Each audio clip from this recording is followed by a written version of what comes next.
ஏழை எளிய மக்களின் இதயத்திலே சிம்மாசனமாக விட்டிருக்கிற, நாம் எல்லாம் தெய்வமாக வணங்கிக் கொண்டிருக்கிற இந்த இயக்கத்தை தோற்றுவித்து சீரும் சிறப்போடு இன்னும் 100 ஆண்டு காலம் இந்த இயக்கம் வாழ்வதற்கு அனைத்து இந்திய அண்ணா திராவிட முன்னேற்ற கழகம் என்கின்ற இந்த கட்சியை நிறுவி தொடர்ந்து தமிழ்நாட்டிலே 3 முறை முதல்வராக இருந்து ஒவ்வொரு மனிதனுடைய இதயங்களிலே என்றுமே நீக்கவர நிலைத்திருக்கிற மதிப்புக்கு மரியாதைக்குரிய முன்னாள் முதல்வர் டாக்டர் புரட்சி தலைவர் எம்ஜிஆர் அவருடைய 109வது பிறந்த நாள் விழாவிலே இந்த கமலிமா நகரத்திலே மிக சீரும் சிறப்பாக நடைபெற்றுக் கொண்டிருக்கிறது. இந்த புரட்சி தலைவர் எம்ஜிஆருடைய பிறந்த நாள் விழா கமுதி வடக்கு கமுதி மேற்கு ஒன்றிய கழகத்தினுடைய செயலாளர்கள் திரு ஆர் ராஜேந்திரன், திரு கே கருமலையான் இவருடைய தலைமையிலும், கமுதி மேற்கு ஒன்றிய கழகத்தினுடைய அவைத்தலைவர் திரு சேகரன், கமுதி வடக்கு ஒன்றிய கழக அவைத்தலைவர் திரு ஏ.ஆர். ராமச்சந்திரன் மற்றும் இங்கே வருகின்றிருக்கிற மாவட்ட, ஒன்றிய, நகர, கிளைக்கழக அனைத்து பொறுப்பாளர்கள் உங்கள் அனைவரும் முன்னிலையிலும் இங்கே நடைபெறக்கூடிய இந்த நிகழ்ச்சிக்கு பல்வேறு கிராமங்களிலிருந்து வருகின்றிருக்கிற அனைத்து இந்திய அண்ணா திராவிட முன்னேற்ற கழகத்தினுடைய அத்தனை பொறுப்பாளர்களையும் கமுதி வடக்கு ஒன்றியம், கமுதி மேற்கு ஒன்றிய கழகத்தின் சார்பிலே உங்களை இரு கரம் கூப்பி வரவேற்பதிலே பெருமையடைகிறோம். ஒவ்வொரு நிகழ்ச்சிக்கும் நாங்கள் வாட்ஸ்அப்பிலும் போனிலும் தகவல் சொன்னவுடன் எங்கிருந்தாலும் வருகிறது.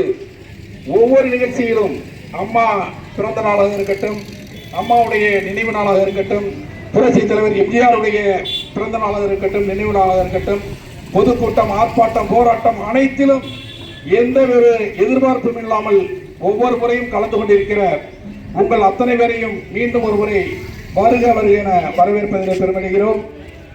மேலும் புரட்சி தலைவர் எம்ஜிஆர் தோற்றுவித்த இந்த இயக்கம், புரட்சி தலைவி அம்மா அவர்களால் வளர்த்த இந்த இயக்கம் இன்றைய தினம் புரட்சி தமிழர் எடப்பாடியார் அவர்களுடைய ஆளுமையோடு இன்றைய தினம் இந்த விழா கொண்டாடப்பட்டிருக்கிறது. புரட்சி தலைவர் பிறந்த நாள் விழாவை சீரும் சிறப்போடு கொண்டாட வேண்டும் என்று நம்முடைய கழக பொதுச் செயலாளர்கள் ஆணையிட்டிருக்கிறார்கள்.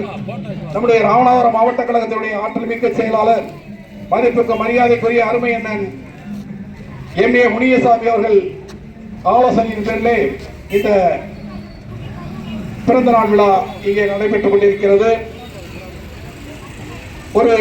ஒரு வாரத்துக்கு முன்பாக சென்னையிலே எங்களை போன்ற சட்டமன்ற தொகுதியிலே போட்டியிடுவதற்கு வேட்பாளராக பணம் கட்டிய எங்களை போன்றவர்கள் எல்லாம் தலைமை கழகத்துக்கு வரவழைத்து பொதுச் செயலாளர் அவர்கள் மிக தெளிவாக எங்களிடம் பேசினார்கள். என்னவென்று சொன்னால் 2026 கிட்டத்தட்ட 180 முதல் 200 தொகுதிகள் அனைத்து இந்திய அண்ணா திராவிட முன்னேற்ற கழக கூட்டணி பெறும் என்கின்ற ஒரு உறுதியை அளித்திருக்கிறார்கள். மேலும் எங்களிடம் அவர்கள் தெரிவித்தது, அனைத்து இந்திய அண்ணா திராவிட முன்னேற்ற கழகத்தினுடைய ஓட்டு புரட்சி தலைவர் எம்ஜிஆர், புரட்சி தலைவர் அம்மா இவர்கள் காலத்தில் இரட்டை இலைக்கு விழுந்த அத்தனை ஓட்டுகளும் சிந்தாமல் சிதறாமல் எந்த ஒரு பாகுபாடும் இல்லாமல் அந்த அணி இந்த அணி எதுவும் இல்லாமல் எல்லோரையும் இந்த தேர்தலிலே இணைத்து நாம் மாபெரும் வெற்றி பெற செய்ய இருக்கிறோம் என்கிற நல்ல தகவலை பொதுச் செயலாளர்கள் எங்களிடம் சொன்னார்கள். அதை உங்களிடம் நான் சொல்வதிலே பெருமைப்படுகிறேன். புரட்சி தலைவர் எம்ஜிஆர் கண்ட இந்த இயக்கம் எந்த காலத்திலும் அழியாது. உங்களை போன்ற கிளைக்கழக, மாவட்ட கழக, ஒன்றிய கழக பொறுப்பாளர்கள் இருக்கும் வரை, நம்முடைய சந்ததியர்கள் இருக்கும் வரை இந்த அதிமுகவை எந்த கொம்பனாலும் ஆட்டவும் முடியாது, அசைக்கவும் முடியாது என்பதை மட்டும் இப்போது தெரிவிப்பதை பெருமை அடைகிறேன். 2026 ஆட்சி அனைத்து இந்திய அண்ணா திராவிட முன்னேற்ற கழகத்தினுடைய ஆட்சி புரட்சி தமிழர் எடப்பாடியார் அவர்களுடைய தலைமையிலே அவருடைய முதலமைச்சராகக்கூடிய காலம் இன்னும் 3 மாதங்கள் தான் இருக்கிறது. எதிர்கட்சியாக இருந்தாலும் ஆளுங்கட்சியாக இருந்தாலும் ஒன்றிய கழக செயலாளர்கள் கூப்பிடுகிற போது தவறாமல் கலந்து கொண்டிருக்கிற அத்தனை பேருக்கும் மீண்டும் ஒருமுறை நன்றியை தெரிவித்து இந்த நிகழ்ச்சிக்கு வருகின்ற உங்கள் அனைவரையும் மீண்டும் ஒருமுறை வருக வருக என வணங்கி விடைபெற்றுக் கொள்வதோடு மரியாதைக்குரிய மேற்கு ஒன்றிய கழகத்தினுடைய செயலாளர் மரியாதைக்குரிய மாப்பிள்ளை கருமணியானவர்கள் சிறிது நேரம் பேசுவார்கள்.